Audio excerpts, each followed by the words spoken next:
So in this last section, we take a quick look at some of the current issues related to motivation in the workplace and also the aspect of rewarding employees.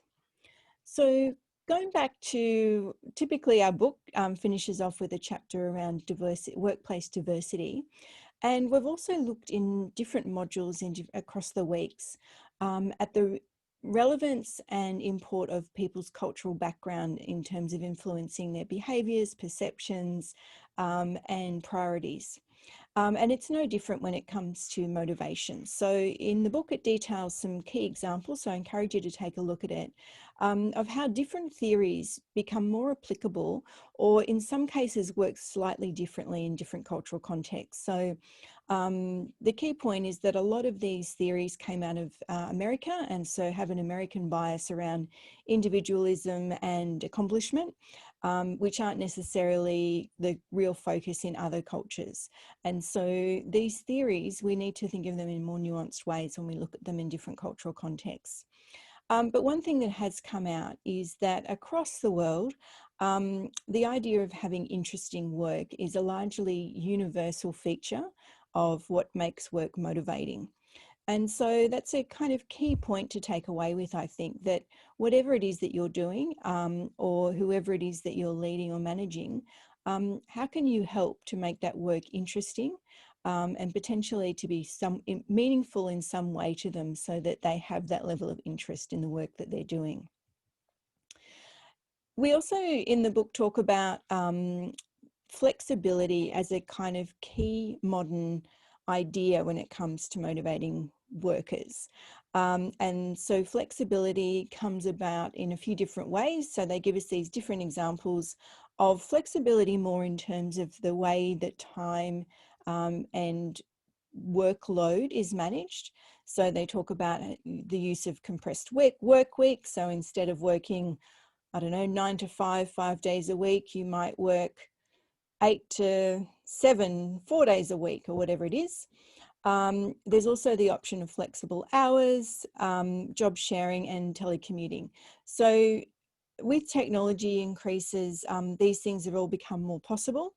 But also work demands have become increased over the last few decades as well. And so keeping that balance in mind for workers is becoming more important, and that juggling that goes along with it.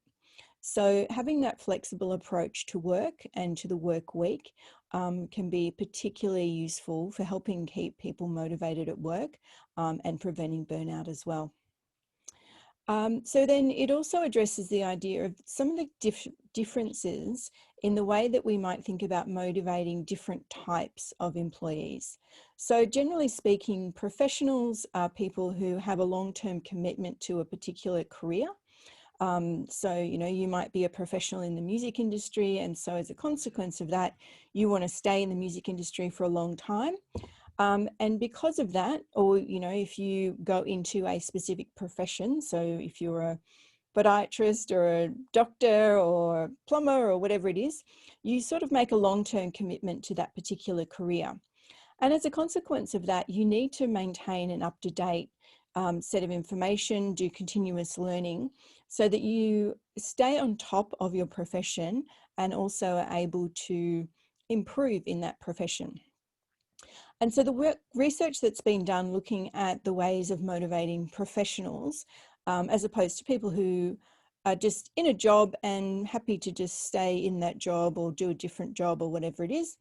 Key motivators for professionals are actually having some challenge in the job.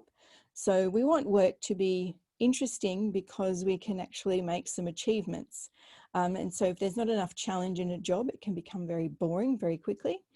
They also value support. So as a manager, that can be particularly important to you to be thinking about how can you support the professionals that are working with you, and this idea of having work that is personally meaningful. There's then the issue of what we call contingent workers. So these are workers who are not, say, ongoing or permanent employees in the organisation. And this is becoming more and more common in the workplace. So through casualised labour, contract work, freelance work, all kinds of work that is just kind of project-based even. And so what we end up with is workers who have lower job security to begin with, and are possibly working numerous jobs simultaneously. And so they lack that connection to the organisation, which means that they don't necessarily have that strong affiliation and identity that comes with working within an organisation. And so keeping them motivated to work and to succeed within the organisation, when there's sort of no mutual connection, then they don't have job security, and so they don't necessarily feel like there's any sense of belongingness or sense of who I am is part of my connection to this organization. So they can be more complex to motivate as a consequence of that. And so being able to actually really be tuned in to what is motivating them, and what might be useful to them. So in some cases, it could be the actual work that they're doing, maybe opportunities to grow and learn more through the work that they're doing with you and through your organization. Maybe it's the opportunity to work with the people that they get to work with in your situation. So keeping these things in mind, and all these theories that you've just looked at and understood can help you try and navigate managing and motivating all these different workers that you might come across, as well as yourself. And then, so the last little piece of this puzzle is the idea of rewards. And our book gives us these sort of two options. I encourage you to think beyond this to different types of rewards. This idea of recognition programs is more of a kind of corporate idea that is about systematizing and creating processes that enable people to be recognized. But typically, personal touches are actually much more effective. And so if people feel that they're getting some recognition through a thank you, a note, a gift, some kind of bonus, these kinds of things can really help people stay motivated. And if you think back to the idea of the feedback loop, it gives them that feedback that they're doing a good job, which can really reinforce the idea that what they're doing is working, and so they should keep doing it.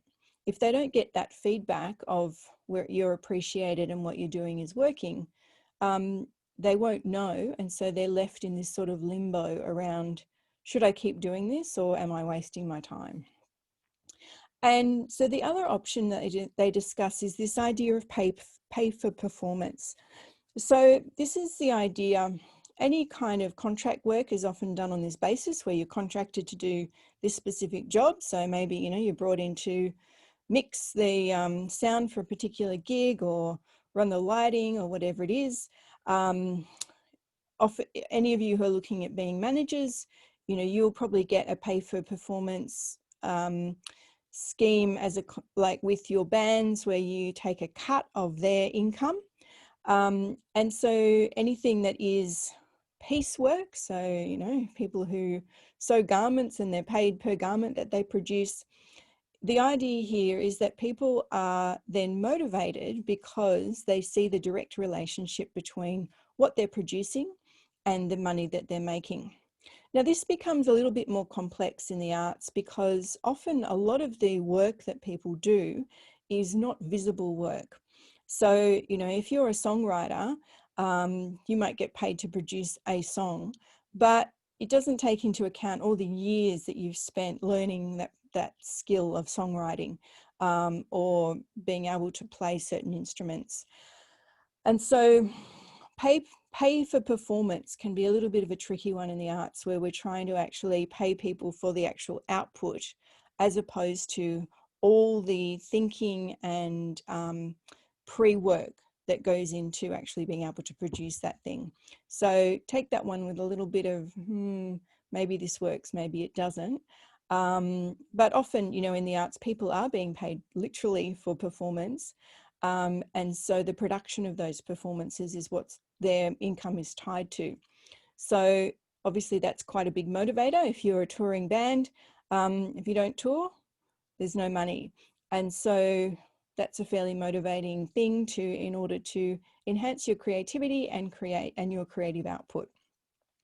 All right, so that finishes off our module on motivation and rewarding employees. I hope you've learnt some stuff, and I will see you all in class.